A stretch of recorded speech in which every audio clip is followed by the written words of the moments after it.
We begin by determining the radius of our circles. Here I choose 3BB equals 6 centimeters. Drawing a series of these circles will construct the locations in common needed to define the communication networks that connects any center to its outside limits. We measure 7 centimeters from the bottom of our 6-ply railroad board and draw a timeline. At 14 centimeters from this line, we draw another one.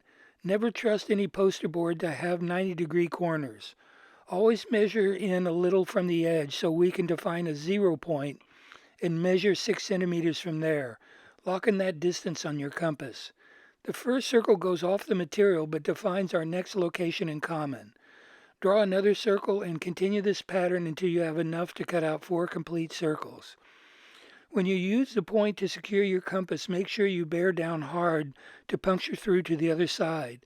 We will need to define a timeline on the other side of our material. We now begin to connect the locations in common, beginning with the top and the bottom locations on each circle series. The distance between the top and the bottom will always be the square root of 3 times the radius of the circle.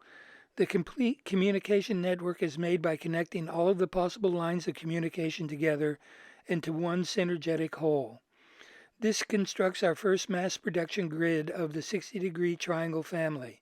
Not only are all of the locations in common connected, but the triangle's edges are all divided in half and the triangle's centers are located. Flip the poster board over and mark the punctures from the compass to draw 2 timelines in the exact place on the other side. This will be helpful later. With your mat knife, carefully cut out the circles. The more you do this, the easier it gets. We will now turn this flat circle into a 3-dimensional object that is a discontinuous wave pattern. Flip the circle over and cut halfway through the material to create a hinge that divides the circle in half. This is called scoring. Flip it back to the other side and you see that the other 2 lines relative to the first hinge that are always found by looking for the circles organizing the locations in common. Score these as well.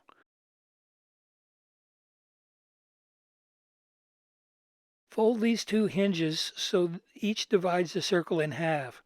We now have this bow tie-like structure. We need to balance all of these cuts, so fold them all into one triangular piece. Push down on it to balance it this way. Now open it up and collapse it down into a triangle in the opposite formation. When you open it up again, the 2 sides are balanced and the structure will be 2 tetrahedrons that are 1/4 of our sphere. It is also 1/4 part of the VE, the vector equilibrium. Repeat these procedures for the other 3 bow ties. Make sure each is balanced as the 2 tetrahedrons without glue. Using rubber cement, we now glue these 3 hinges. You want to form a nice thick edge on each one of the hinges. Apply on the back side first and then to the other 2 hinges on the flip side. Let the glue dry. I often do a second coat of glue to make sure of solid connection between the bow tie structures. The rest of putting this model together is pretty straightforward. Take your time in making sure the centers and the outside edges are correctly aligned. You have built a sphere out of 4 self-organizing circles. At the same time, you have defined the 14-sided vector equilibrium that is always inside a sphere.